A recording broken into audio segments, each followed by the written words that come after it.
Hello po sa mga newbies natin na gusto makahanap ng online work.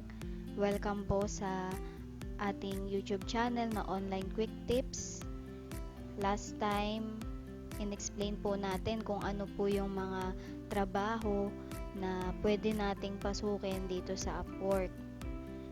Katulad po ng makikita nyo dyang mga category, marami po siya. Inisa-isa po natin yan.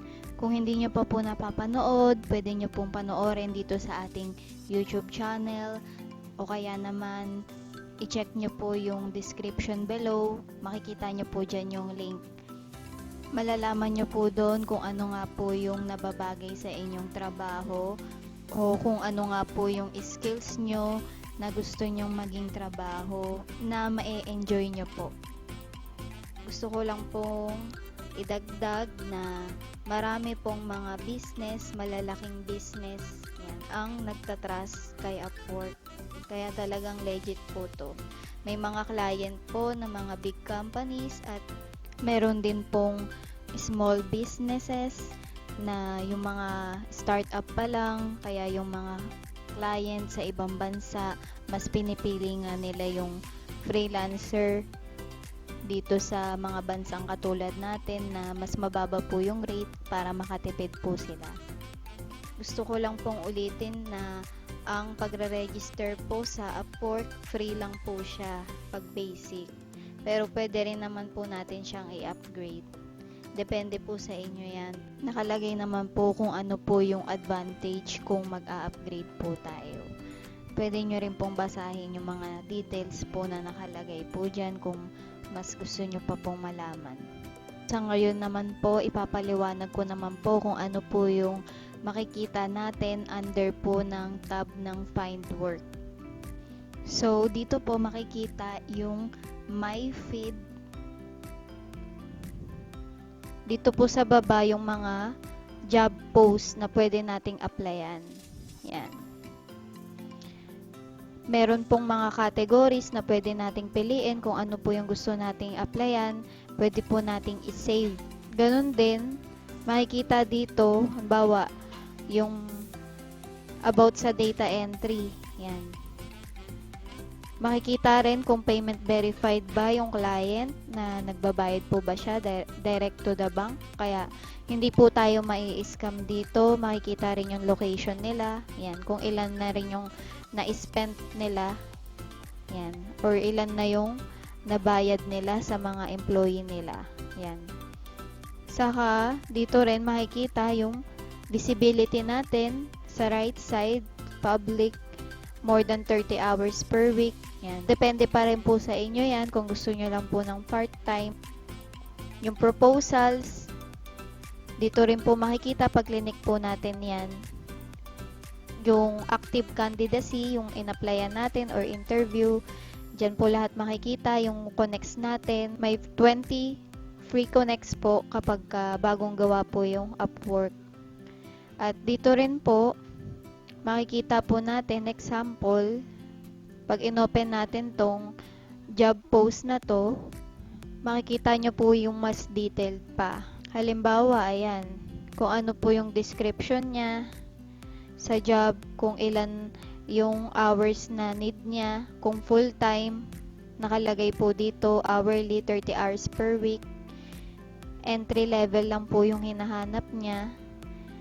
At yung kaya niyang ibayad sa atin ay $3 to $6. Kaya magbibid po tayo dito kung anong gusto po nating rate. Hindi naman po ibig sabihin kung ano yung nakalagay natin sa profile natin, yun na. At ganun din yung mga skills, nandito po yan nakalagay. Yan. At kung ilan na yung proposals na nagpasa. 20 to 50. Ibig sabihin, madami-dami na. Kaya kung late na tayo makakapagpasa, mukhang malabo na tayong ma-hire. Yung location po ni client, Canada.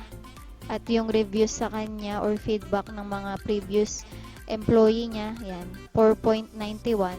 Yan, of 34 reviews. Kaya makikita rin natin dito kung maayos bang katrabaho si client. Yan.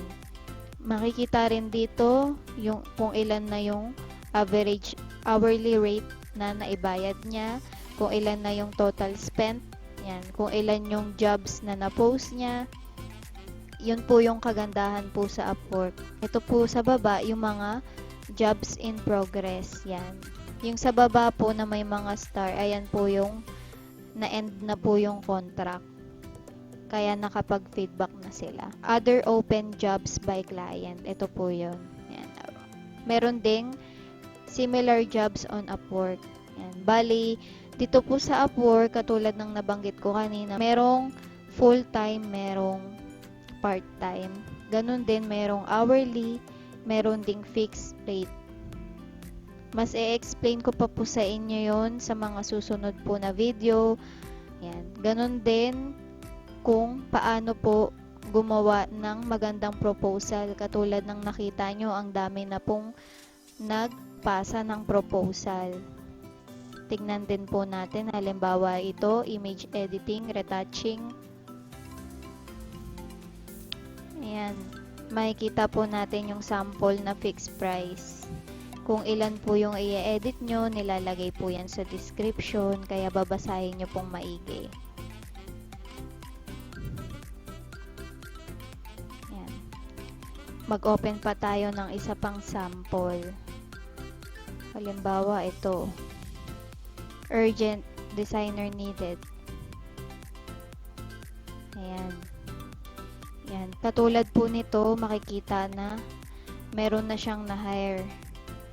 Pwede po nating i-check sa description kung bakit open pa tong job post. Baka kailangan niya pa ng isa pa, or baka kaka-hire niya lang, kaya baka masayang lang yung connects natin.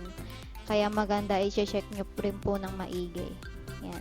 Saka yung preferred qualifications po ni client, nakalagay rin po dito, job success score at least 90%. Yan. Or JSS. Makikita nyo po yan sa profile nyo, yung JSS. I-explain ko rin po yan sa mga susunod na mga video. Yan. Madalas rin po nilalagay dito ni client kung anong location po yung gusto niya na i-hire. Yan, dahil tulad ng nabanggit ko, or worldwide po yung Upwork. Any countries. Ganun din, halimbawa katulad dito, binanggit dito yung required connects to submit to proposal. Yan. Ibig sabihin sa isang job post, dalawa agad yung kailangan na gamitin nating connects. So, yung 20 na connects, pag nabawasan pa yun ng dalawa, 18 na lang. Sa isang job post, minimum po itong 2 connects na kailangan. Kaya, titipirin din po natin yung connects natin. Hindi tayo basta-basta magpapasa. At ganun din po, kailangan na mag-iingat po tayo para hindi po masuspend yung ating account. I-explain ko po yan sa mga susunod pang mga video. Marami po tayong kailangan malaman dito sa Upwork. Maraming salamat po sa panonood po ng ating video. Please subscribe lang po at click nyo po yung notification bell para sa mga susunod pang mga videos. Maraming salamat po.